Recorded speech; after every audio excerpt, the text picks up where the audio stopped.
being Hi, so Jennifer. understanding with all the technical stuff. I'm very bad with that too. So Thank you. even worse than you guys, I believe. We're learning, yeah. Yeah. So Viktor, we were talking a little bit about. We wanted to know how did you get started in skating? You know, you were from Ukraine. Did you go to an ice rink, or were you kind of picked for that? Sort of. Well, when I grew up, I never really thought I'd gonna be a figure skater, because I grew up in a city which is Odessa. It's on the Black Sea, and it's kind of a resort place. It's the south of the country, and it's kind of California of Ukraine. That's not a bad place to grow up, yeah. And that time, we're talking about 70s, 1970, previous century, was only main ice rink was built in Moscow and St. Petersburg. So, and first time ever, our government in Odessa decided to build a small ice rink.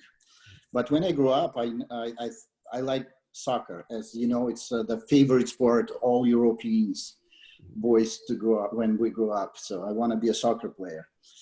And then parents saw that advertising that the school offering to come and join the figure skating club. And plus, when I grew up, I had some issue with my middle ear. I was kind of struggled with that, and a doctor told my parents, okay, put him in a sport, make him strong. So, and they decided to put in the figure skating. So, and it was a very new sport for our city, and it was so popular. And everybody was watching all the championship which has been shown on TV. So like the whole family were sitting around TV and watch European Championship, Olympics, World Championship. So that's how they signed me in, and that's how I started. First 6 months, they were building construction going probably late. So first 6 months, we just did off ice. We did choreography off ice. I didn't like it at all. So I was waiting when I put skates on and glide on the ice. So, but 6 months later, it's happened. And I kind of like it. So that feeling how you glide on top of the ice and all that feelings, I did like it, but not for long. But then it started boring because you need to come every day, every other day, do the off ice, all different activity, which is, I kind of don't like it. And I decided to stop. And my grandma, who was taking care of me and my brother, was taking us to the ring. For a week, I didn't go, and she wasn't telling the parents, so we didn't. She was not taking. But all of a sudden, later, my parents find out. They punish me. They put me in a corner. Say, "Okay, you have to come back." Okay, that was my return to figure skating again. And since that time, I kind of find the friends whom I would like to hang around on the ice, off the ice, and it's step by step start building up. So how did you wind up moving to work with Galina? Did she pick you, or did you get moved there, or how did that? She picked me. Okay. So because she had the skaters, the group of skaters, she had to pick there was 2 coaches coming from Kharkov, another city in Ukraine, to Odessa to join the team of coaches at our skating school. And she was picking, like, let's say, I don't remember exactly, it was like about 30 of us. Mm-hmm. So she has to pick 15, and the other coach picked the other 15. So, and I'm luckily end up picked by Galina. Okay. What at that time, Viktor, what elements could you do? What do you think she saw in you? I think I was doing axel. I think in our group, whom she picked, I'm the first one who learned a single axel. For some reason, I like that element so much.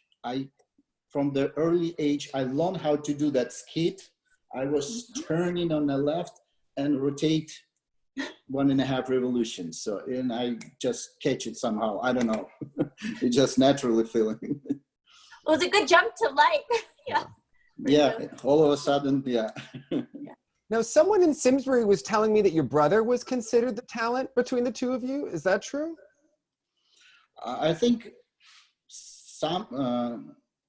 in some skills he's better than me. I think his skating skills was better than me. He was gliding over their ice is very good. And then our time we used to do the figures, and he did very good figures, better than me. Okay. So, and his toe-loop was like awesome. I think he was trying quadruple toe-loop at age 11, and he was very close. He landed 2-footed. I'm the witness, so I remember that. So he does very good sour toe. That was his, I would say, one of his favorite jumps. Okay. So but in he some didn't have your elements, axle, he did better than me. That's for sure. He did not have your axle. He needed your class with Igor. Well, yeah, for some reason, my skit was better than his. So probably that's where I was ahead of him. So at what point did you kind of become Galina's main student? Like, did she always have, did the other skaters kind of whittle away, or how did that happen? Yeah.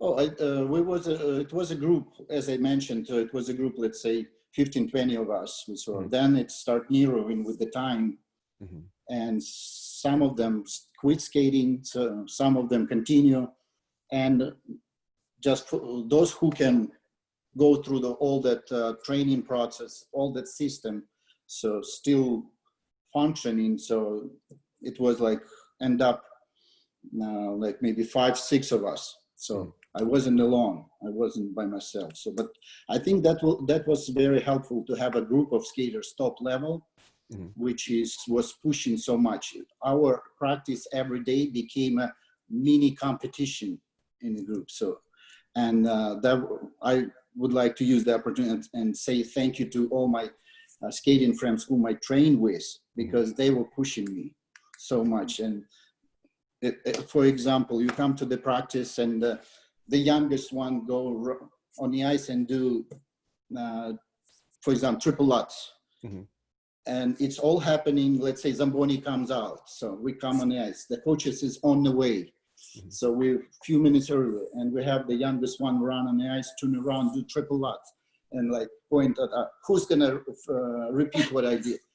And you have no choice, you have to do it. So you run and do that lutz. Then he turned around and do the other corner triple sow, triple toe. Okay, who's gonna repeat it? So okay, you're gonna do, all of us following that guy, then someone else do some other elements. And by the time the coaches come to the rink, we're already all warmed up and ready to go. I would say almost cooked. So that game competition was very helpful. And were you always a group lesson, or did you have a one-on-one lesson? How did that work? No, we have a group lesson. It was always like a group of skaters. That's why Galina has another coach, Valentin. So both of them, sometimes group divide in two groups, small groups, or work as the one group, have 2 coaches with us. So beside that, we had the choreographer. So, and also sometimes we had invited some off-ice coach also. And was Valentin the good cop? Is there a good cop, bad cop kind of? I think they both, what I like about that 2 coaches, they were professional. They 100% know what they're doing, and they match each other. They support each other. So that's very helpful. And were they both high-level competitors? No. Okay. I think Galina, as far as I know, she skated until she was 13 or 15, something like that. That's how she said, but never reached any top. And Valentin was skating, but also didn't reach any top. So, but probably they like to figure skating and they want to express their wherever they miss in the sport, they put in us. Okay. So, and Galina she was the head coach. She was like do all the strategy, and Valentin was helping her on that. So Galina is like, she's tough. Valentin is not as tough. So that's probably answering your question. Yeah, Jenny, you were going to ask something? Yeah. Oh, I was gonna say, I always wonder when coaches coach in a group setting, how is it that, have you ever noticed that Galina would have a favorite? Or would she ever use, if somebody was doing something really well, what would she do in order to motivate the group? And did it ever feel like there was one person that she was promoting over others in the group? And how did you all handle that? Well, me personally, I didn't feel that you belongs to someone. So Galina was the head coach, and she was strategically we're talking when we reached the sort of level of skating. So okay, so we sit down and we're strategically going through the whole year coming up competition, the programs and everything. So set up the plan, and we started to stick with the plan. So she's the one who was responsible for it. And of course, when it's come to the more little details, so she has to join the other coaches to the program. So that's the system we work with. And did she teach all boys? Because originally it was you, your brother, Vyacheslav Zagrudnik did well. Did she have female students as well? That time, we had some girls, but they never really, the highest, I think, result, one of the goal became number 3, bronze medal at the nationals. That moment was Soviet Union nationals, okay. Senior. So. And I guess at what point did you start to become successful in, nationally? Well, I would say when I won World Junior Championship in 1984, but it was December of 1983. After that, I realized probably the figure skating would be my thing, which I'm gonna do for the rest of my life. So. And did you like it at that point? Yeah, and how old were you? That's pretty young to say, this is what I'm going to do for the rest of my life. I was about 14 years old. Yeah, I was 14. Wow. So at this time I realized, okay, I want to do it. So I think I'm going to stick with that. So. Were you happy with that? I think so. Yeah. Okay. I reached the goal. I reached the top, and no complaints. Yeah. And you were a surprise medalist in 1988. So before the Olympics in 88, did you expect to win a medal? And was that a goal that you had for yourself? Well, Jennifer, I agree with you. It was winning the bronze that time for me. It was like winning a gold because luckily I made the team on the nationals that was the Soviet Union time. So I made the nationals, so I became number 3. And that was already big achievement for me. Then moving forward at the Europeans, I also became bronze medalist. So, and coming to the Olympics, I was thinking top 6 would be the best. Mm-hmm. And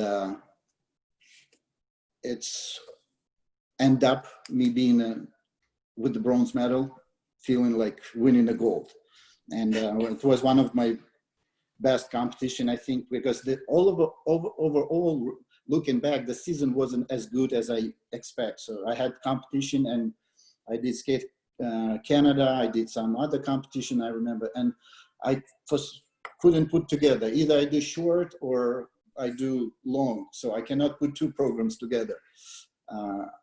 And then at the nationals, at the European, at the world, at the Olympics, I put all those 3 competitions. I put 2 programs together. Plus, we did the figures. Mm-hmm. So plus, we did figures. And I remember the Olympics '88. We did outside left counter. Okay. And I did one of my best figures in my life. So. Because I draw it very good, and put another 2 I covered, and I was like this every time, the best.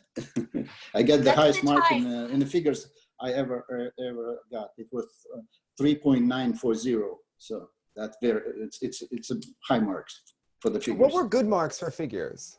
Well, it was 6.0, but to do 6.0, it's almost impossible. You have to be very, very perfect. I never heard anybody who got 6.0 Okay. in my era of skating. Now you were Who's the best? Yeah, who's the best? My era, Alexander Fadeev did very good. He was getting the marks close to 5.0. So. And what was your relationship like with him? Because obviously he was kind of your competition for a medal. And then in I think 89. Looking back, I think I made him upset that year, but we were friends and we had a good relationship. So. And you, at what point did you meet Sergei Grinkov? Because I know you said that you competed against him in juniors, was it? Oh yeah, we compete. I think that was even when I was 12. Mm-hmm. So when he was a single skater, I remember we compete a couple of times on local, not local, I mean in the country, nationals, competition. So I was fighting for the top 5, 6, and he was around 10, 12 places. So. But Did he then stand out? year after, I find out that he turned pair skater, and I saw him with Katya together skating. Mm-hmm. Yeah, he made the right choice. Yeah, he did the right choice as well. So in every competition in the U.S., they would always make a big deal that you trained in Odessa and not in Moscow. So did people try to get you to move to Russia, to Moscow to train? Well, it was a lot of talking about it, but I think Galina was handling that because yeah, you're right. So every good skater which is show up around the country, they all of a sudden later move to Moscow or St. Petersburg. So most likely, but Galina set up the very good system in Odessa, and we have a lot of support from the sport committee in our city, and they did everything. Do not leave our skaters, I mean, who was growing up in Odessa to other cities. So, and I'm happy that I've always been in Odessa. Yeah. My hometown. You did a triple axel. Competition wise or in the Either, practice? yeah. Just landing it too for the first time.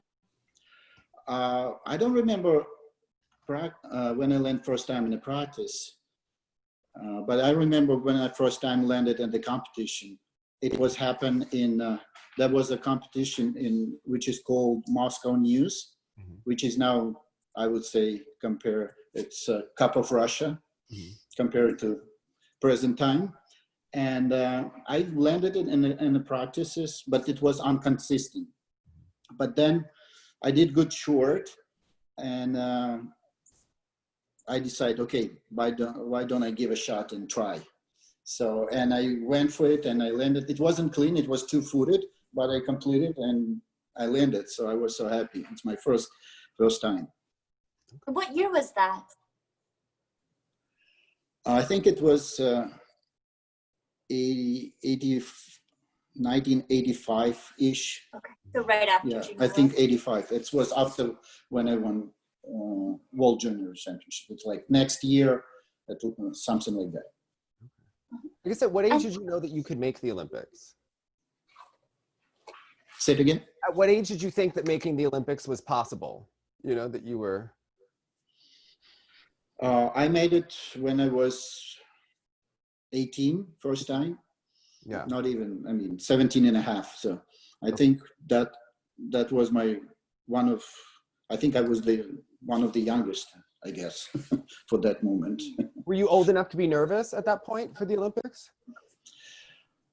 I was excited about everything. Okay. So, first time, it was my first experience, and I realized so I was get into the celebration of sport, and it was so amazing.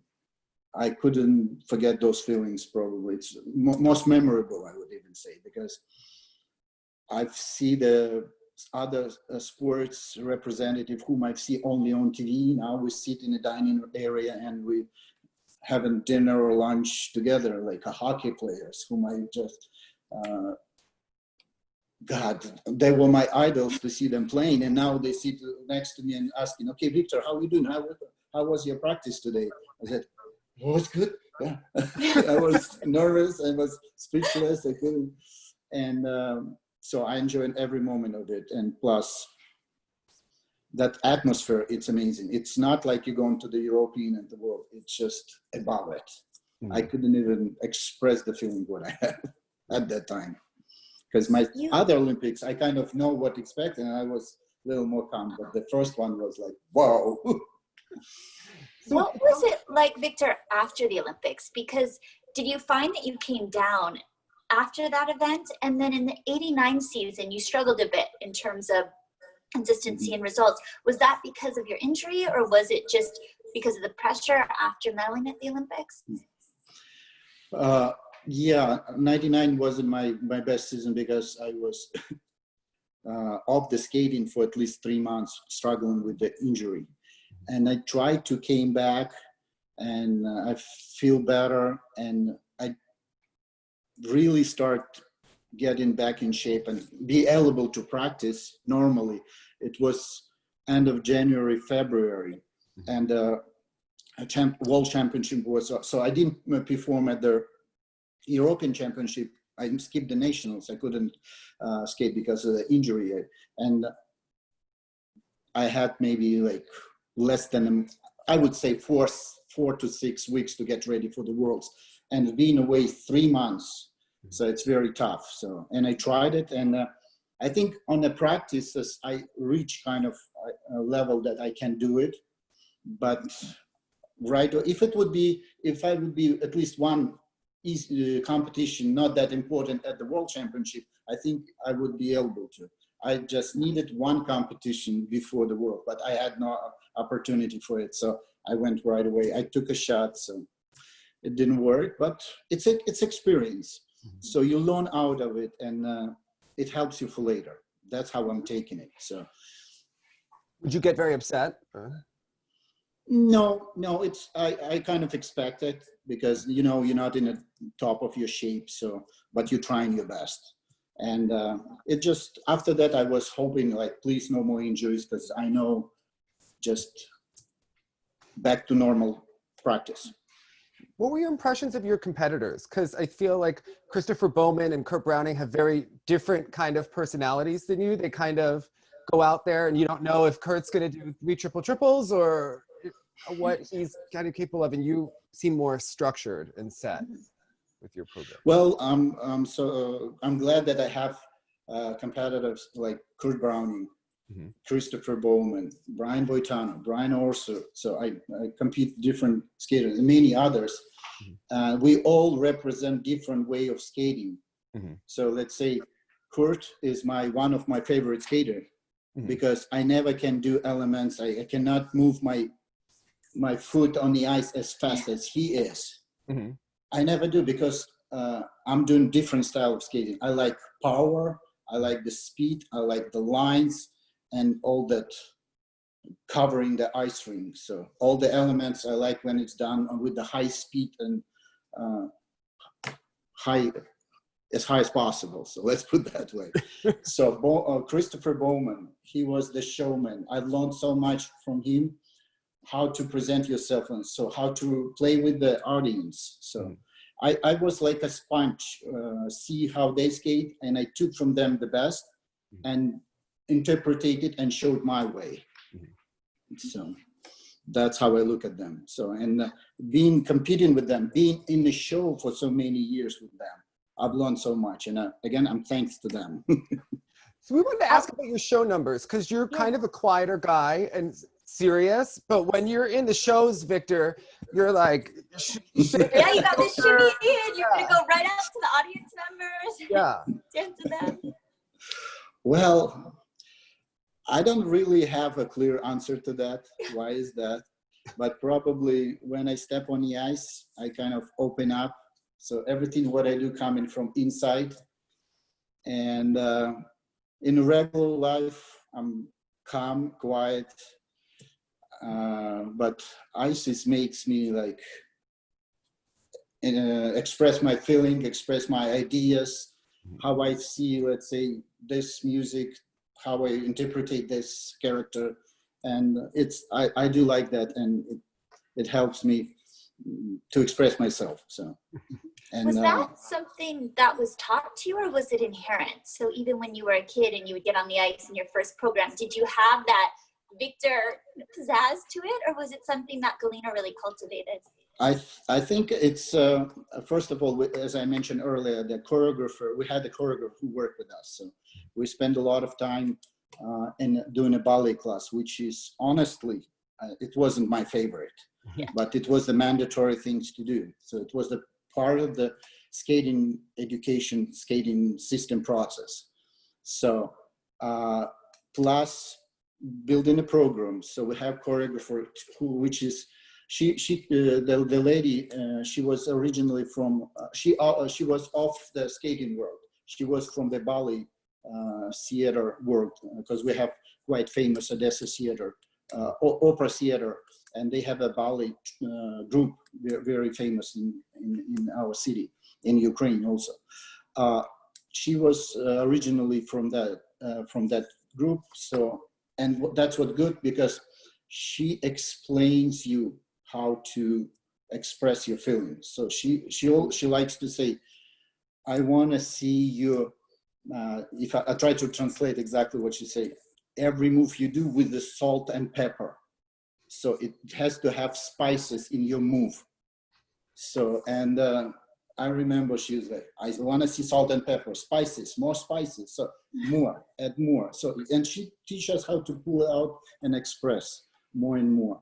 So, and that was the beginning. So with the time, as I said, doing a Tom Collins tour for 20 years, I've learned so much. I remember my first one when I see Brian Boitana, Kurt Browning, Christopher Bowman, others, and I see how they play with the audience, how they acting on the ice. And I was like, wow, that's nice. I want to do the same thing. Mm-hmm. Why don't I do it like they do, but my way? And that motivates me to come up with ideas or something, so, and express it. So maybe it was some good, some not, but it was educational process. So that's what's good about it. So, and the last thing I would say, 3 years ago, first time since I stopped skating, Tatiana Navka invited me to participate in her musical on ice show. Uh-huh. And we talked. She called me and we talked, and she said, I need I want you to play the role in my show. I said, okay, I think I can handle that. And we did all the rehearsal, and I have my daughter arrived for the first show, for the opening night. And when we put the show together, I had not a big role, but very expressive, I would say. I was playing the king of their character. I was the king as my character. And my daughter, after the show, she came to me. She said, wow, Father, I never saw you acting like that. You should be an actor. So, and I'm like, no, maybe she's right. You have that inside of you. Yeah. So that's how it works. You talk, Viktor, about getting motivated, seeing Kurt and Brian perform, narrowly losing the world title in 1999. How much did that motivate you heading into the Olympics in 1992? Did you think about that often? My philosophy is I never watched the other skaters do. Maybe later. So I'm coming to the competition. I'm not trying to compete against Kurt Brown, Christopher Bowman, or someone's. I was competing with myself.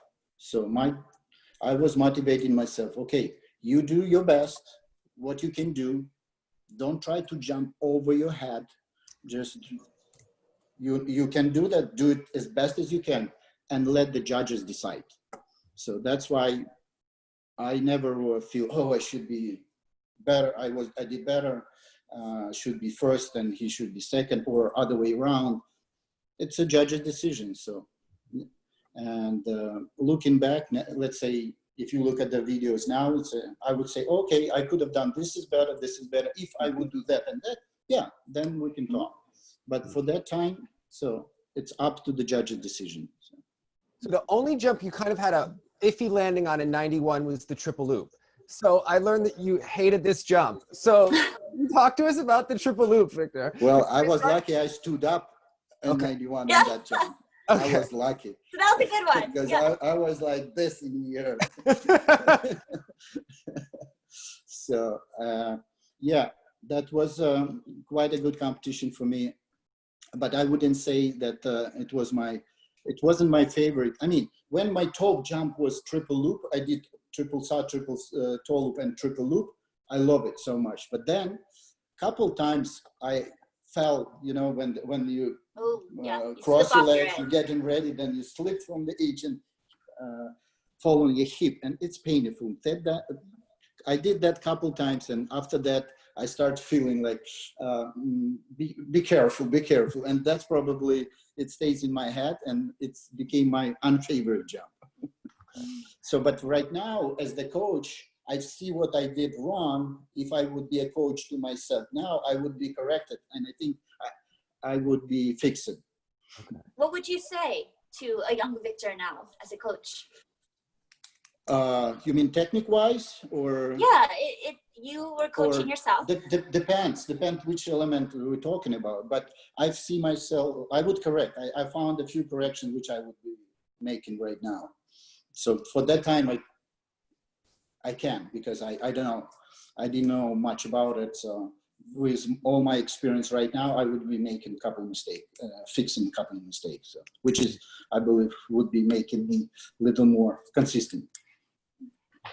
And was your favorite jump always the axle? Yeah, I would say so, because I like the hardest. So you rotate 3.5, because for that time period, the 3.5, it was one of the ultra C, like most hard jump. And I like it. I feel it very good when you catch up that swing, you're going up in the air, especially the hardest part in the axle, as I told you, Dave, it's going from backward, stepping forward. If you've done it properly, then you're okay. Did you ever put your arm to the side? And then the rest will come. Viktor, if your arm goes to the side, Jenny, that is not good. Okay. Not good. Keep your arms Not like, yeah. good.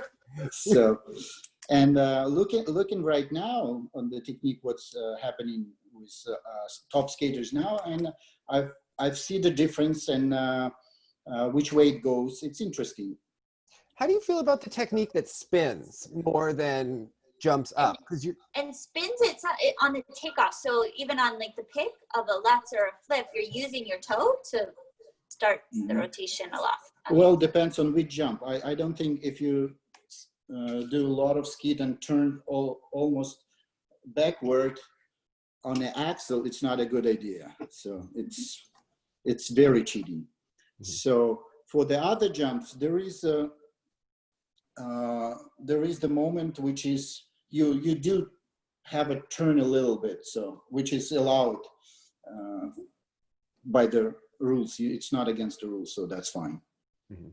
But if you're talking lots and flip, if it's takeoff turns into the loop, that's the problem. That's so you're not on the top of your toe. Yeah, I rather see short takeoff, not long. What do you think when you watch the men compete now, and Hanyu says that he wants to do a quad axle? Do you think it's possible? I think so. Yeah. I think he can do.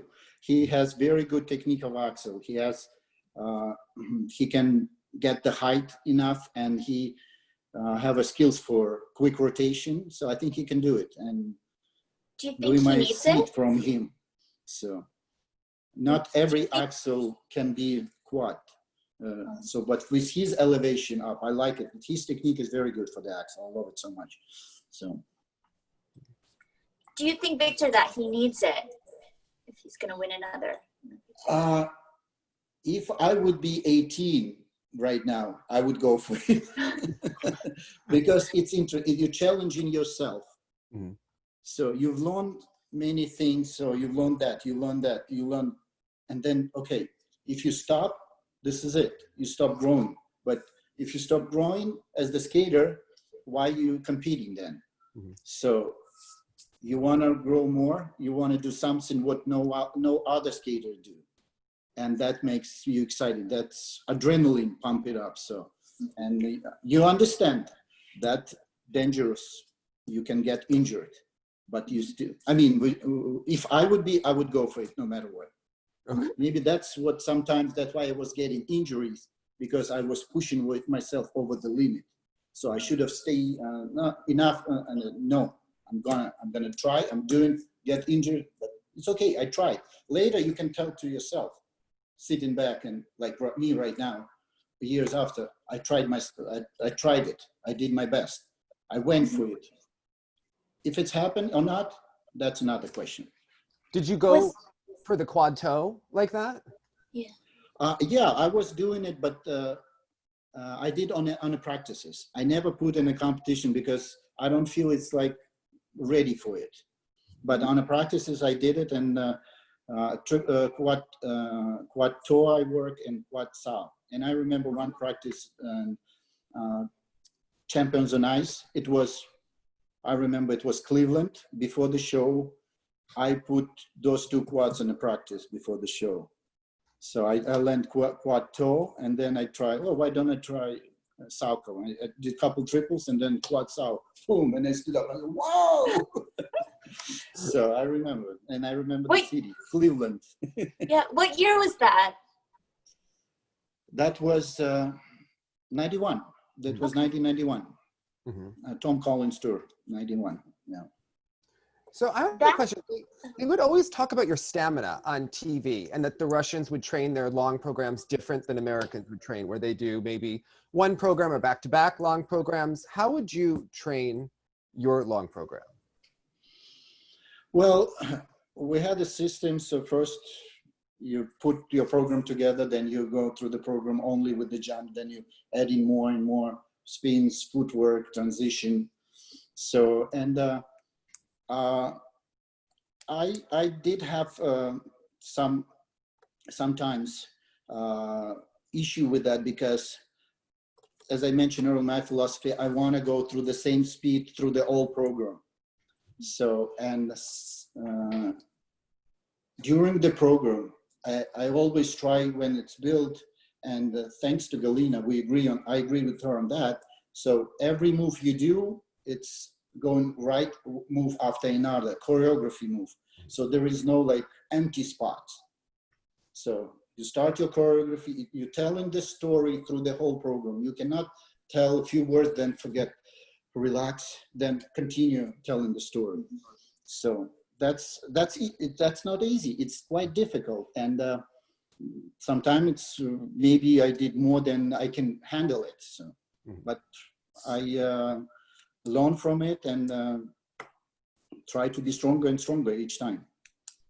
Because I remember one of my program, Spartacus, it was so hard for me, and I could do maybe half. After that, I start struggling, because the rhythm, the music, and everything, they push me, and I'm like, like a horse, running. And after that, I learned, so I need the program which is go up and down, veiling. You cannot build a program, maybe for me, but I cannot just going up and up. So you're learning from it. It's an educational process. And you had that long program for the 92 Olympics for 3 seasons. So I love it so much. Yeah. Yeah. So is that your decision to keep it? Yeah. I just couldn't, I just could not build anything better than that. We tried. I said, Galina, I don't like it. It's not even close. Are we gonna break the rule if we continue that? No. By the rules, it doesn't say so. You cannot skate your program again in next season. So, and I just couldn't build anything better. Would she listen to you? She seems intimidating, you know. Well, until sort of age, it was like you skate to this program, doing this music, bam, bam, bam. But then after, I would say 14, 13, 14, then yeah. So it's a different, so because we became more like a team. We're going together. So music, so I have to like it. Imagine you pick the music which you don't like, and then you skate every day, you listen at the rink, same, and you hated that music. No, I couldn't do it. So,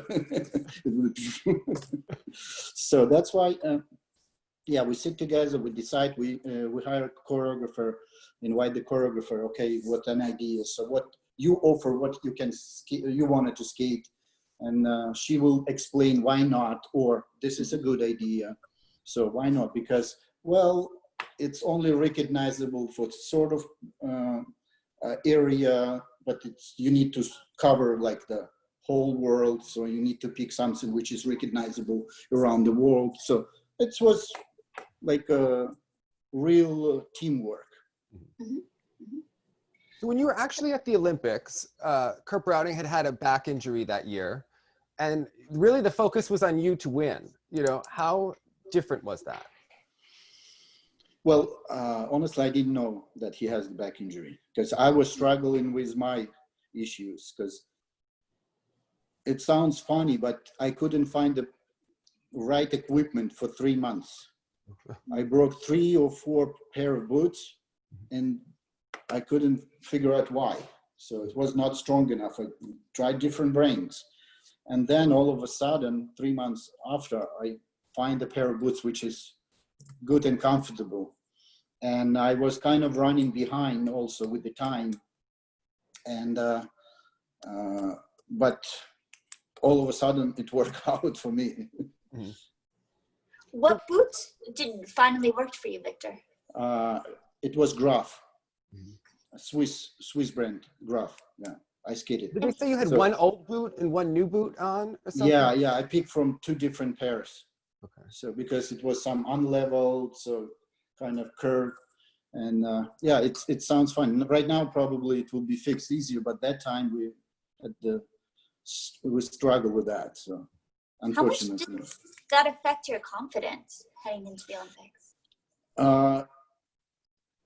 it yeah, when you feel like you behind, you not run enough timing wise programs, so I was feeling fine. So I knew the short program I can go through, the long program. So that second part would be a tough. I need to be. It would be tough to handle it because I know I kind of behind it, as I mentioned earlier. So that's what I was worried about, and so I try to do it as best as I can. So what was actually going through your mind, I guess, during your free program at the Olympics? You know, it was. Well, first of all, I never thought about winning or getting. Of course, I was hoping to get stood up on the podium, but during the program, never thinking about that. So you go from element to element. You're trying to focus, make some correction if anything happening. So, and that's what was going on from in my mind through the program. So. When you finished, did you think you had done it? Well, I was happy when it's over. You know, because it's you're going for that event through many years. Let's say 4 years you were preparing for it. It was up and down, and now it's over. This is it. First of all, you're happy with that. So as I mentioned earlier, I never watched how the other skaters did. I never watched. So I went to the dressing room. I just took my skates off, wiped my sweat. So, and I think like 5 or 10 minutes later, I was sitting in dressing room. I was not coming out from the dressing room. Chris Bowman ran into me and just jumped on me, hugged me, said, "You won, you." And I'm like, "No, you're kidding me." And he said, "No, you are the champion." So, and he's the first one who said, congratulate me with the win. So. Was there a thought, Victor, after the Olympics that you wouldn't go on to Worlds? No, I was like, I want to go. It's not over. So the season is not over. As I mentioned, so I was running behind with the time. So I just was coming to the top of my shape, and I was like, no, I want to continue, keep going on. So, and I never even have a second thought, do not go to the Worlds. Did you, so many skaters have a lot of media after they win, and then they, have like a down between the Olympics and Worlds. Did you experience that, or were you pretty focused? I think what happened, so there was a short period between the Olympics and the World. I remember we went back to Ukraine maybe for 2-3 weeks, and then we went because the World Championship was in Oakland, California. Mm-hmm. And we went for the time change, we trained in San Francisco. So, and I was not have enough time to go mm-hmm. down. We just stay in shape, continue in competitive mood. And I remember it was up and you already competed at the World. Was there a point after Worlds where it all hit you? Were you on tour, Champions on Ice, and did it really feel like, as they announced you as Olympic champion night after night, is that when it set in? When did it set in that world champion, I'm Olympic champion, and I did this? Well, maybe you're right. So looking back right now, that's when it's kind of, it's hit me and I realized what, and because before you don't understand really what's happened. So with all the season going on, but at the Worlds, yeah, I would say so. And each time, but you also from another point, you feel like, okay, when they announced you next to skate Olympic and world blah blah blah champion, it puts some pressure. So each time you step on the ice with that announcement, you have to prove you deserve it. Mm-hmm. You deserve to be called Olympic and world champion. So that's how I took it. And each time I step on the ice in the show, when I tune professional competition and everything. So this is what it was my philosophy. You have to prove that you deserve to be named that. So you came back in 94, but for the 92-93 season, you were a professional. So did you want a break? Did you think you were done? I guess kind of talk us through. And to that, you moved to Las Vegas. Why Vegas? Why Vegas? Because the coach of German skater, Richard Zander, she moved, we've been friends over the seasons, 4 years, we compete same competition, and Galina was friends with her, and she moved to Vegas to coach. She became I think, skating director. And when I decided to became professional, I need a place where I can train, skate. So, and that's the decision was made. So she offered like, oh, you can come and skate in our skating club and at the rink. So it was good opportunity from her, thanks to her, and that's why. And what the other question? I'm sorry. No, who else was there in Vegas? Was Surya there too? Or? No, I was by myself. It was other skaters, but not famous one, well known. Talking about the performing in Champions on Ice, right? Yeah. Yeah, and then tell us about the decision to come back in 1994. Was that a gradual decision, or was it? Do you have a moment where you remember? You talk about kind of being that personality that you're going to go for something, that you would go for a quad axel if you were 18 now. Was it that same mentality of, I'm going to go for this? That's what I'm starting skate in professionally. I perform in a different tour. I perform in a professional competition. So it was a different schedule, different thing for me, because it changed my life, I would say. And it wasn't easy. It was so difficult. You're on the road for so many months, and but it gives you it's a big experience. You learn how to step on the public and act with the audience and perform in front of the audience.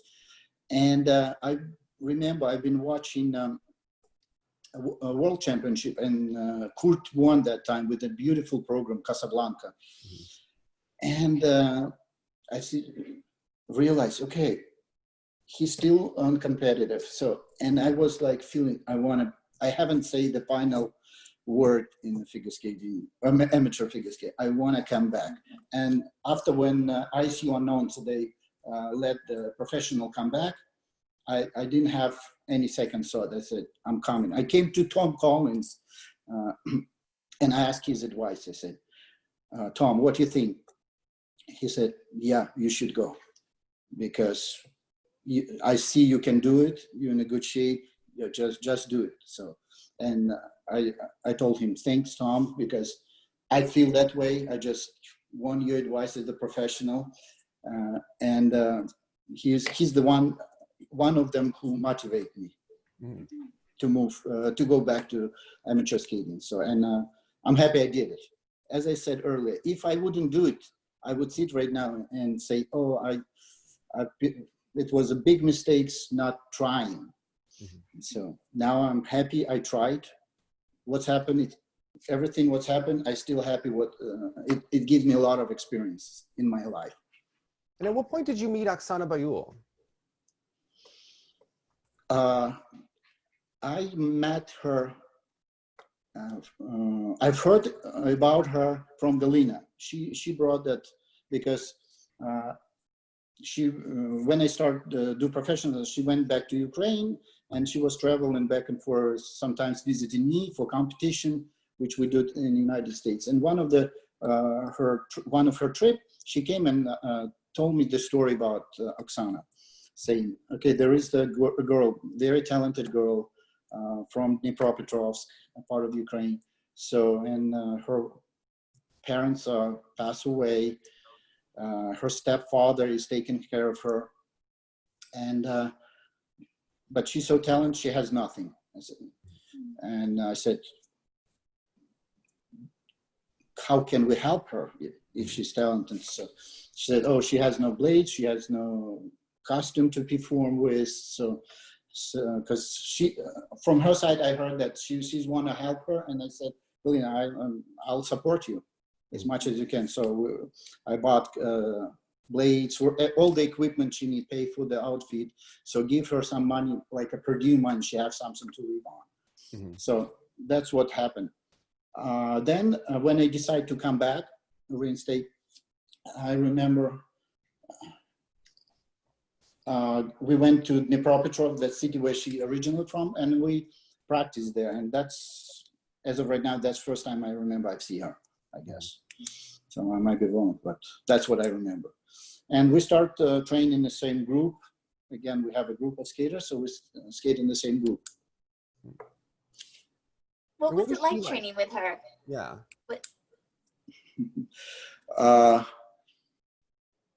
She was, the first year, she was very like a sponge. Everything what Galina was saying, she was like suck it in and trying to do it. So that was, I've seen the young skater who wants to learn how to skate, how to do jumps, because I remember she was running around there with the huge speed around the ice rink and keep falling from the triple jumps. She get a lot of speed, jump, fall.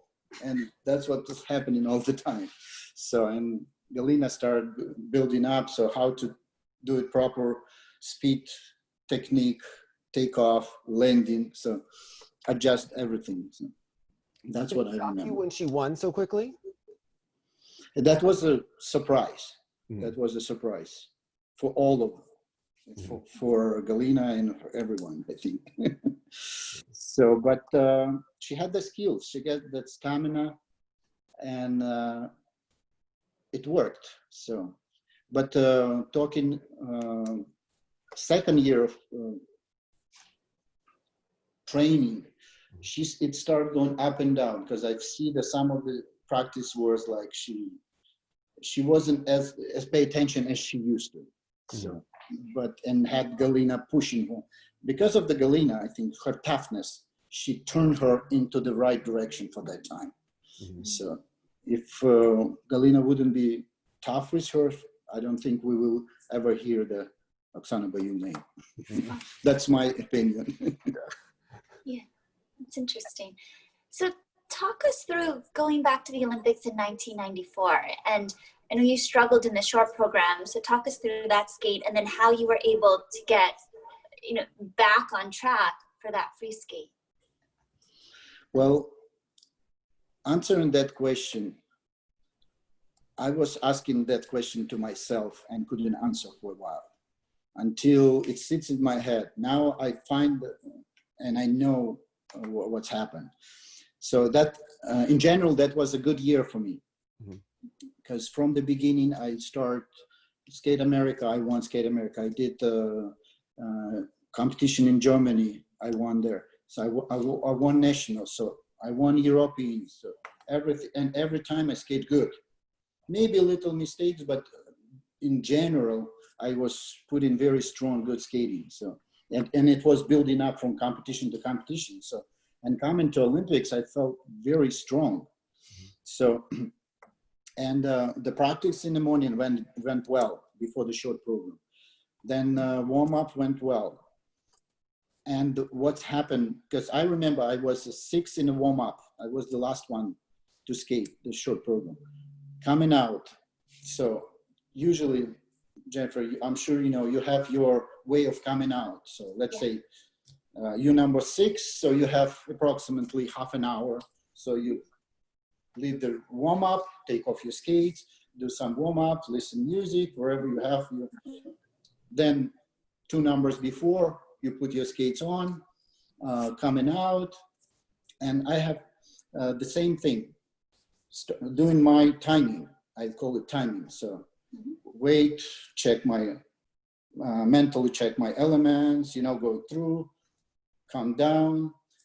So, and I have the things which I'm every time doing when I'm coming out before they call my name to step out.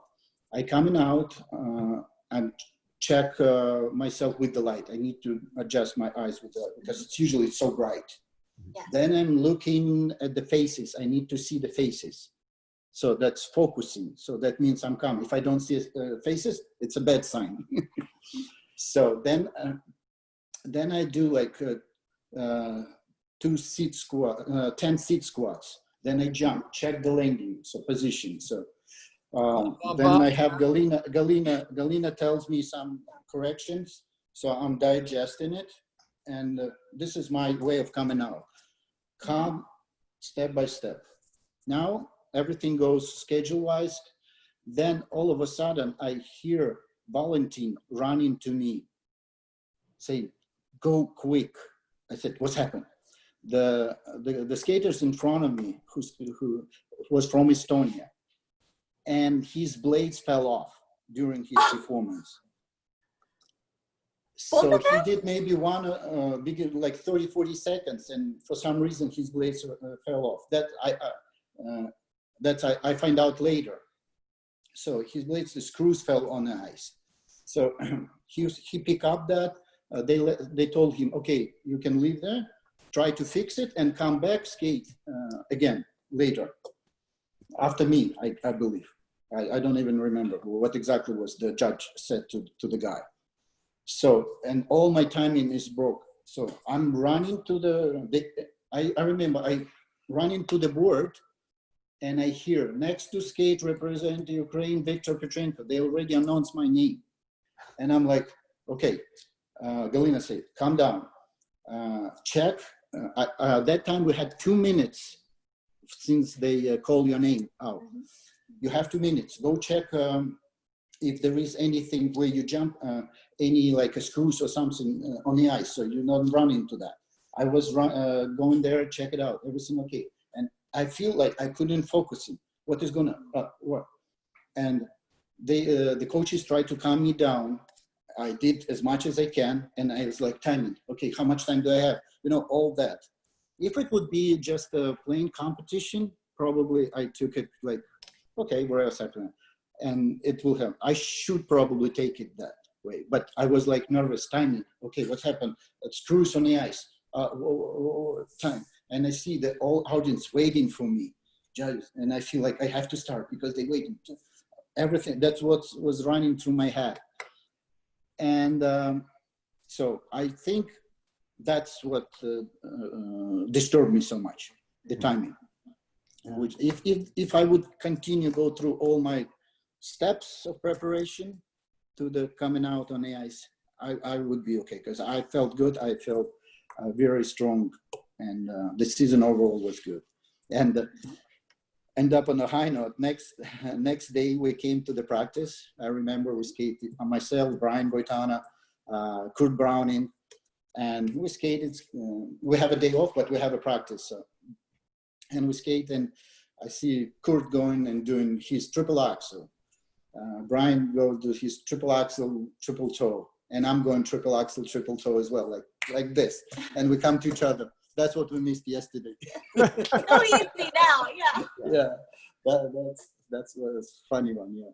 So you then we start laughing. Okay, well, so it's experience, yeah. Next morning when I woke up, I thought like, okay, I think it was a bad dream. So the competition is coming. So, no, it's over.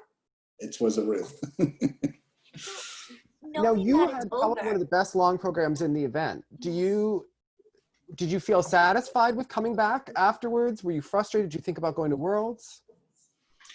Well, I knew I'm not going to go to Worlds. I knew this would be my last. So at this point, I felt like this is it. I think for the amateur career, this would be my final one. Mm-hmm. After when I said that, woke up next morning and I feel it was a bad dream, that was another competition to myself. Like, mm-hmm. Okay, it's not the end of the world. So now you're facing that in your life. So no way you can step up on a podium. So get up from 9th place with the old system 5-9-6-0. It's impossible. So, and I'm like, you have nothing to lose. Just go and do your best. Yes, you can say, oh, you're injured and couldn't compete and forget about it. But I said, no. You're going out, you skate, you do your best, and try to prove opposite. So you can do it. And that was a challenge to myself, and I'm happy I did it. That was the main competition. That's what I win against myself. Mm-hmm. So, and I'm happy with that. So I learn out of that too. And I'm happy that the only one who got 6.0 from one judge. At the Olympics, no less, yeah. At the Olympics, yeah. So, and I'm happy. I'm happy I did that. I'm happy overall with the result. I mean, result could be better, but in the situation which I was in and how I handled it and came out, I'm so happy. So those Olympics in the US were all about Tanya and Nancy. So you toured with Tanya Harding. What was your impression of her throughout the time? Yeah, we toured with her, and I never would even thought she can do that. So she never, in my mind, I can relate to that. Mm-hmm. So I would say she was a nice person. To me, she was a nice person. She was like funny, trying to tell the jokes all the time. And I remember she jumped high. Her mm-hmm. triple axel was like huge if she landed. Mm-hmm. But she was unpredictable in the air. That I remember. She was bouncing like the boom and stood up. I don't know. It's just she had that personal feeling of it. Why was she bouncing in the air? You don't like bouncing in the air, Victor. No, not. I don't like it. Yes, you've learned it, Dave. Yeah. Yes, that's good. I think it's when not timing-wise, when your arms and legs not getting together up in the air. That's what affect your jump. Mm-hmm. So, but need to see it again to be more correct. Did you like Midori Ito's triple axel? Yes, I do. Mm-hmm. I remember Midori Ito in my first World Junior Championship in 1982. Mm-hmm. She that time already did all triples and triple. It's like 11 years old or something. Yeah. It was like when I see her, I was like, wow. I was doing only like sow and toe, and I think loop like 3 triples, and I was happy. And I've seen the young girl jumping all triples, triple, huge, high, and like easy, no problem. The only thing she couldn't skate good, it's a figure that time. So I remember she did her figures. She ended up like on 19th, on 20th place. And then she won the short and she won the long, like easy. And she ended up only like top 6 or top 7. She couldn't make it from 19 to the podium. So, but her technique is very good. But it's a unique. She just feel that way. Mm-hmm. And I like the way she jumped. Yeah. Mm-hmm.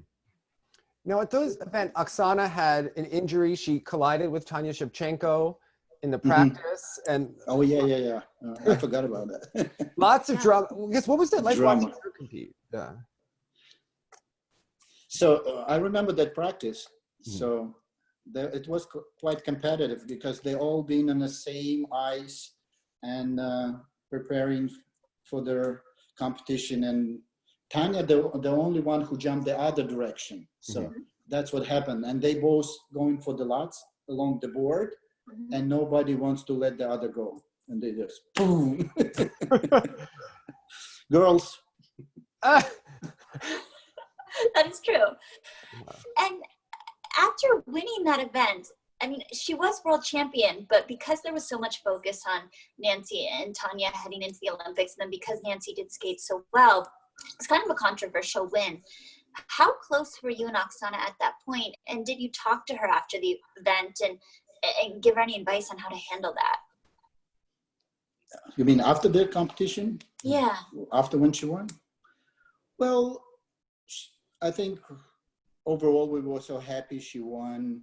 It was very close again. So, and in general,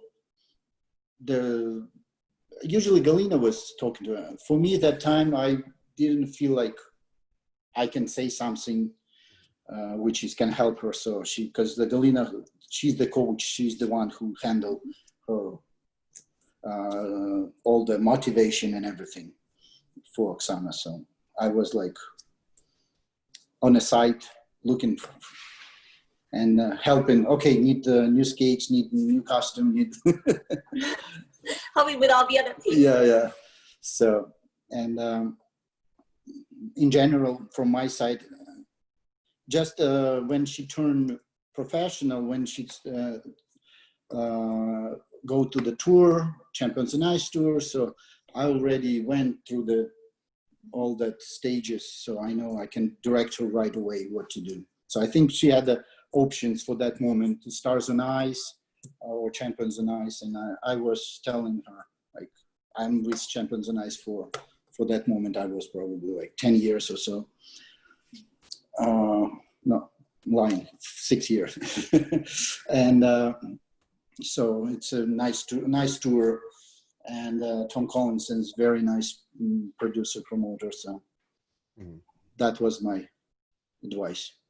When you and she were touring together, did you feel like you had to keep an eye on her? Almost like a big brother, younger sister, or did you and she go your separate ways at that point?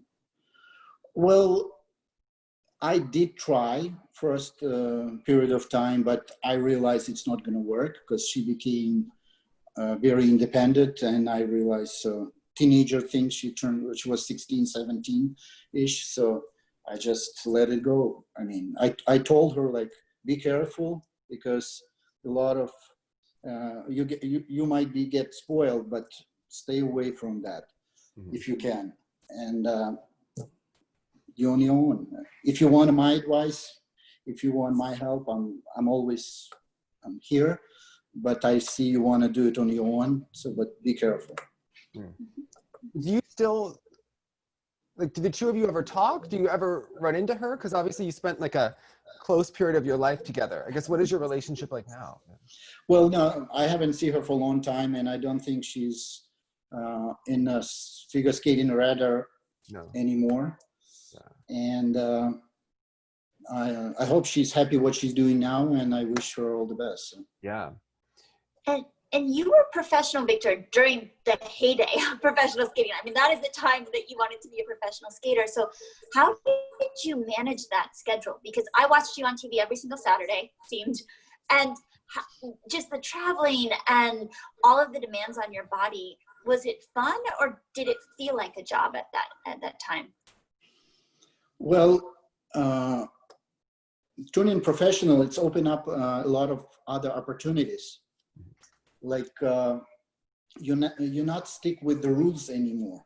Mm-hmm. So, and you create your program. So, and you can try to work with different choreographers, and it's just opened a lot of varieties of skating. So, we participating in a project like we did Beauty and the Beast. With Katya Gordeva we did, so it was fantastic.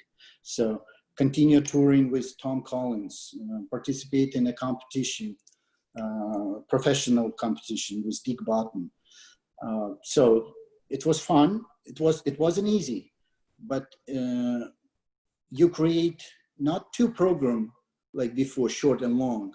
Yeah. You create through the season like 4 or 5 programs because you want to participate with different programs in different events. Sometimes I even like that. There was a competition called Improvise on Ice. Uh-huh. So you get your music, like you draw the music. It was 6 of us, so everyone get a piece of music, and you draw like before, like a minute before the event started, live event, and you have like rock and roll or country, and you need to create right away something. It's interesting. So that's what I like about professional skating. And at what point did you get into coaching? I think it's happened after when Tom Collins tour was put asleep. It was 2007. Mm-hmm. We did last year, and after that, I didn't have that many events, and I was like have more free time, I would say. So, and I thought, okay, why don't I try coaching? So, and Galina was asking, okay, do you want to help me? And I said to myself, yeah, well, it's a good opportunity to learn how to be a coach. So, and all that time we worked together, and Johnny Weir came to work with Galina that year, and that was very good experience for me to see how the training process going and on a high level. What was it like coaching Johnny? It was fun. Okay. It was fun for me because every practice, he came. I always see him in a good mood when he comes to the practice. It's always in a good mood. I like his sense of humor. Mm-hmm. Very much. So we make a joke sometimes, and I see when we work, he learn from you. He believes in, with my experience, what I was saying to him. He believed in it, and he tried to do it, and it works. So it makes me happy, makes him happy, also. So, and so in general, I was enjoying it, and thanks to Johnny for being my first student. Be part of the team, I would say. Did you change his axle? Because people will say that his axle changed when he was with. Yeah, we changed it. Okay. We work on it. So it took a little bit of time, but before he was stepping on the left, no, he jumped on the other, stepping on the right and rotate right away. So we work on getting that pathing through and elevate up in the air, and his axle was quite big and get more consistent. Mm-hmm. And it makes easy for him to do triple combination also. So from my point, so because I remember what he did before and when we start working. We saw him struggle with his quad toe that year. That there was some, what was missing there? What did he need, if you can remember? Well, we work on the toe loop. So, and in the good days, I remember when he catching up that swing, passing through, he was very nice and like easy quad toe. For him was, if he does proper entrance to the toe loop, the rest he can do it. That's what he struggled with. So the beginning of when he change the foot, when he stretch, when he passing through, if he pick up his leg early, then it's a problem. When he glide through, continue rotation, flying to the jump, then he's like, boom, body knows how to do the rest, and it's easy. So. Now, also that season, you had Ksenia Makarova go to the Olympics. Obviously, her parents, famous pair skaters. I remember seeing her at the Hackensack competition in the summer, and she looked like nice skater, a couple triples, and then she's in the Olympic Games 6 months later. Very unexpected. So, were you surprised? What? Yeah. Well, it is a surprise. So we never really thought she can do that good. But all of a sudden, she has, I would say, good genes, because her family is famous, well-known pair skaters, the bronze medalist in Sarajevo. And her power of skating, again, I like it. So her presentation on the ice was like unique, I would say. So always smile, always like from here. And she has a good skill, so it will work. And it works because I see possibility, and she had a good base, I would say. She had a good base. So we've been polishing what she knew, and based on what she had already, we build up. It's always easy to build up when you have a good base. It's like a building a house, yeah? You put a good foundation, and then you build up. If your foundation is shaky, so it's hard to build up. So, and with Ksenia, so she had a good foundation. She got good base. So as you look ahead to the future with your coaching career, do you have set goals for yourself like you would in your singles career? I mean, besides getting Dave Lees his axle, his doubles, are there certain goals that you have? Am I going to get my axle? Is it going to happen? Yeah, I know this is my next goal, to have Dave land his axle. So you're asking back there or now? Now, when you look ahead to the future, do you have skaters coming up that you think of the talent to go to the Olympics?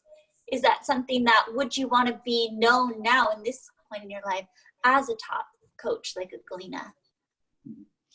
Well, I had an experience at the coach, so and it helps me right now. So I don't have a top students right now. I'm more consulting lately, and experience with Michal Brezina, which we had, I think also made me understand more in figure skating as the coach. And I would say when we worked together at the Olympics, he put 2 quads in his long program. He made a silly mistake on a simple jump, but strongest part he did his best. So, and that was our goal, and he did it. So, and I'm happy with that. So that means we were in the right direction. So as of right now, if of course you as the coach, you wanted to work with the top and helping out. So, but there is other skaters and who likes figure skating and they want to learn about figure skating, and I'm more than welcome to help, to share my experience and dedicated time. Now talk about your class, because when we were trying to set up the interview, everyone couldn't hear, but you're teaching for Igor Lukanin. He asked you to do a Zoom class, and you've become very popular. You have a group of fans with, I think, kids and adult skaters now. Yeah. What has that been like for you? Yeah. Well, it's happened accidentally. Igor called me and asked, can you do a class? And I said, Igor, I never done it. I don't know if I can do it, but let's try. Mm-hmm. So, and I kind of prepare. We discuss which elements we're gonna work on. So what to work on, and I said, okay. So then I have numbers of elements which we need to do it, and from my experience, and I said, okay, let's do it, and I tried. So, and I think my goal, my success, if it's success, you call it success, because I'm doing it with you guys. Mm-hmm. I do warm up, I do the jumping, so then I jump with you, and also help me too. I still be able to jump on the floor. Well, we love watching the videos of you coaching Dave. I love watching them. You're just so, Victor, you're so involved, and I can feel that you're giving as much effort as Dave is giving to those lessons, which is so, I just would imagine as a student, they appreciate that you're as in it as the students in it, in terms of wanting. I tried, I'm getting into it because I wanted to help. And each jump, when the student do the jump, it goes through my muscle memory. I jump with the student, and then like, okay, this is the mistake, so I need to correct that. And I'm getting involved in your jump. Every jump, Dave, you jump, I'm jump with you. Yeah. So remember that. You can tell, yeah. It's like, yeah, you guys are in it together. He's good. That's why I was cursing like, one day, and he didn't say anything. I feel like, okay, you get tired, take a break. So because I'm jumping with you, I feel the emotion wise and everything. So, and I'm really getting into it. So I'm start getting more and more into the class, and it's fun. It's fun. Then I always, I remember from my experience, I always like those practices, those classes when it turns, there is the moment when you do hard work, but then when it turns to the play kind of, so stay doing the work, but more fun. And I always like, that's why I want to bring it to the class as well. So we do the hard work, and then we do something which is still good to do it, but in a funny way. Mm-hmm. So do you watch the competitions now? And do you have favorite skaters to watch? Well, I don't think anyone compete right now. Well, not right now. They wish, yeah. So, no, of course I do follow what's happening now. And as I mentioned earlier, the Handu is one of the interesting to watch. Nathan Chen also, I remember I'd see him at the competition when he was like 12, and he already learned all the triples plus triple. So see how they grow up, how they build up. I remember we did a show in Japan, and he was opening up the show, but he's already been promising skater at that time, and now see the difference, how they became more mature, more strong. So, and you kind of remember yourself going through that stages. Well, thank you so much for coming on and sharing your career with us, Victor. Thank you very much. It was a pleasure so much. Yeah, thank you so much. I've been enjoying it. Thank you. Sorry for that technical issues. Okay. No, it was all of the SIA and their technology, but thank you for being understanding and staying on with us longer. Thank you very much. Thank you. Yes, and hopefully I won't fall on my butt right at the beginning of practice today. So, yes. That was funny. I took it as an introduction because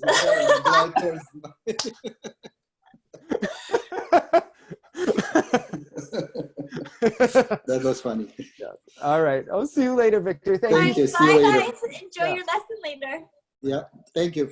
Bye.